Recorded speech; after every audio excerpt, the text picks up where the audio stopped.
I'm excited about the growth of our group, and we know the season's a marathon. We'd love to get points on the board straight away and have points on the board already straight away, but that's what brings us in tomorrow. But I've seen some real positive moments where I've okay, that's our standard, that's how we operate. And then once we get everyone fit and healthy, I think then you'll see a change of who we are and how we operate. Another Philadelphia Union season means another year talking the X's and O's and ins and outs of this team with this guy, head coach Bradley Carnell. Bradley, we're stepping things up here in the studio this season with Rival Bros, a Philly-based coffee company.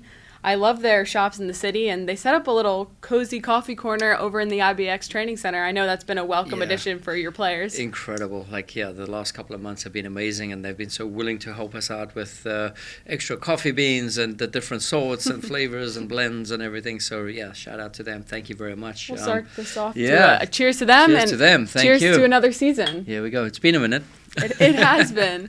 Bradley, the 2026 season is well underway, a very dominant start in Concacaf Champions Cup play, still looking for that first Major League Soccer win. Yeah. How has it been navigating the congested start to the season from your perspective, and where do you go from here? It's good to be home.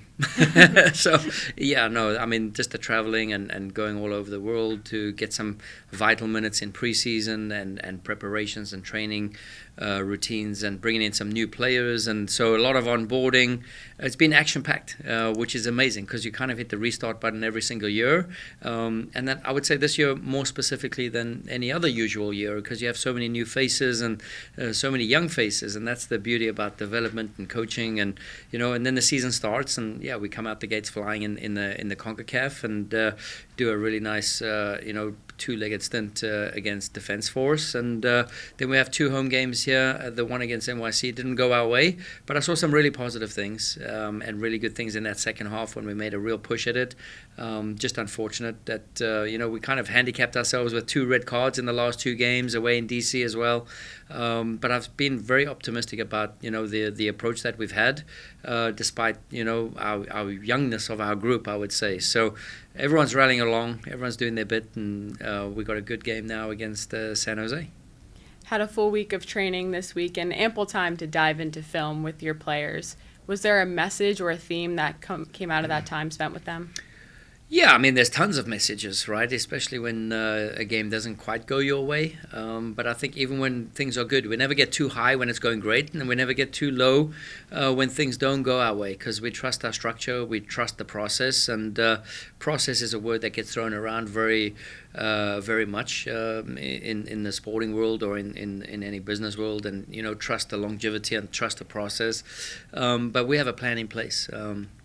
We have a pathway of which we've shown. We've given guys all minutes. We've, called up players from Union 2. We've done just about everything in the first 3-4 games. So, it's exciting. It's exciting times. And, everyone's pulling in the right direction. And we know it's not perfect. And we know it's a work in progress. But, that's the benefit of doing what we do. Because we want to come to work every single day and be challenged as coaches and as players and put us forward to ultimately a road and a pathway that leads to success.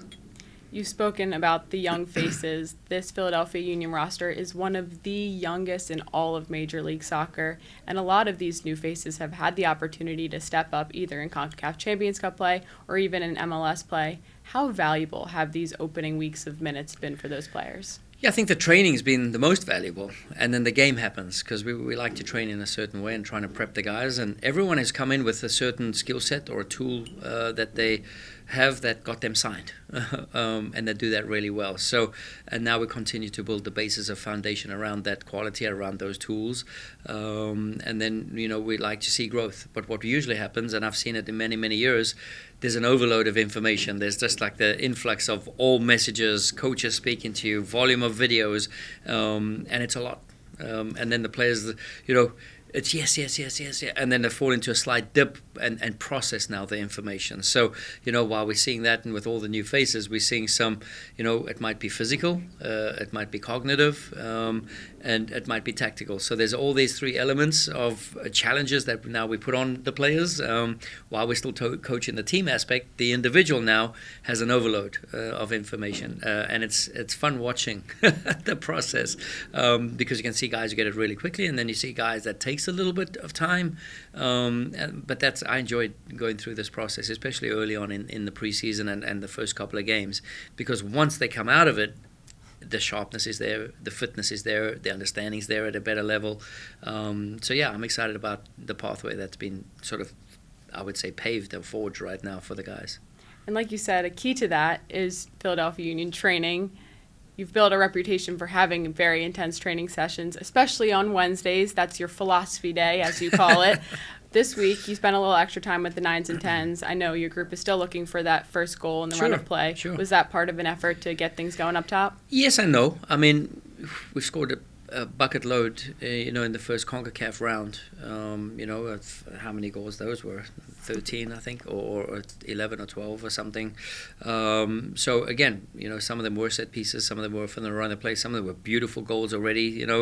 I remember the goal we scored against Montreal last year. We scored one against Trinidad, where it's like, up, back, through, in, weak side, into the box and score. So some really nice, intricate passing, and that's who we are. Now we have to build on layers of that, and also bring everybody along. So with orchestrating the movements, with getting the timing of the runs, with understanding, the movement of my teammate, what is my role and responsibility in each moment.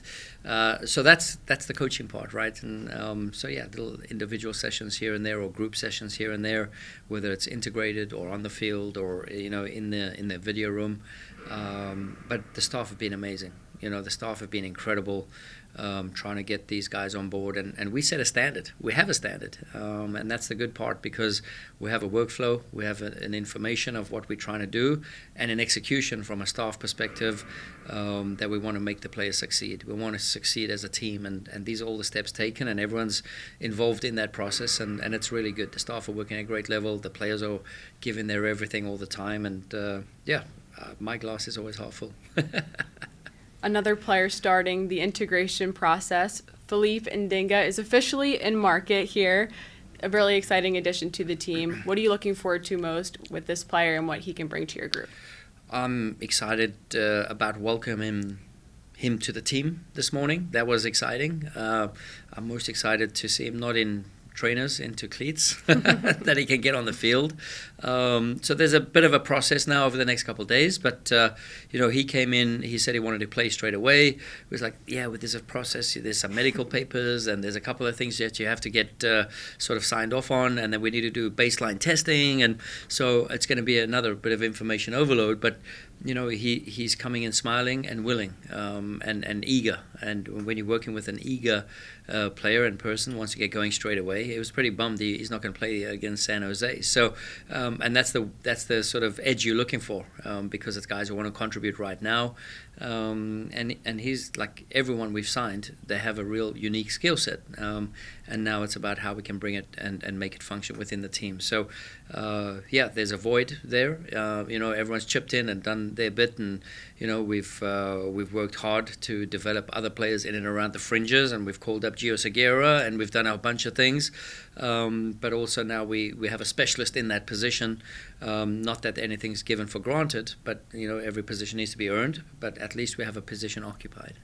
And when you had the introductory conversations with this player, as you do when a new player comes in, what stood out to you the most?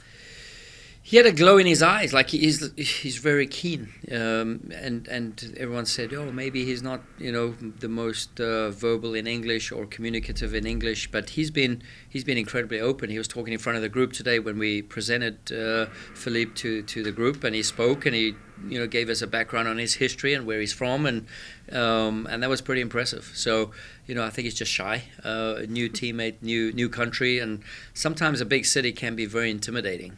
So that's one of the messages as well, is like your teammates are there to look after you, and we have great people around the club to onboard you in the right way, and we have real superstars doing that. Dan Nolan, Josh Gross, these guys are amazing at their jobs, and they're the real superstars of when they bring new guys in. So I expect nothing less for him to be integrated really quickly and hit the ground running. Now this is just the start. The busy schedule continues. What are you looking forward to most from this group in the weeks to come? Growth. And like I said, we've had some teething problems in the first 2 league games, but I've seen some real positive moments where I've okay, that's our standard, that's how we operate. And then I see a little bit of, a lapse here and there, and then be okay, we head back to the training ground or the video board and what have you, and then we get it going again. So I'm excited about the growth of our group, and we know the season's a marathon. And we know there's certain moments where you have to run hot and hit a streak, and we'd love to get points on the board straight away and have points on the board already straight away, but that's what brings us in tomorrow for the next moment for the 3 points. So we're energized, everyone's ready, we're getting healthier, which is good. It's very important for us to have a full contingent of a roster to get guys going and competitive at all levels. We couldn't get Frankie through a whole game last time. Augie and Nello, we couldn't get him through a whole game last time. So these are guys who are now getting their thresholds, their max, coming out of preseason. And then once we get everyone fit and healthy, I think then you'll see a change of who we are and how we operate.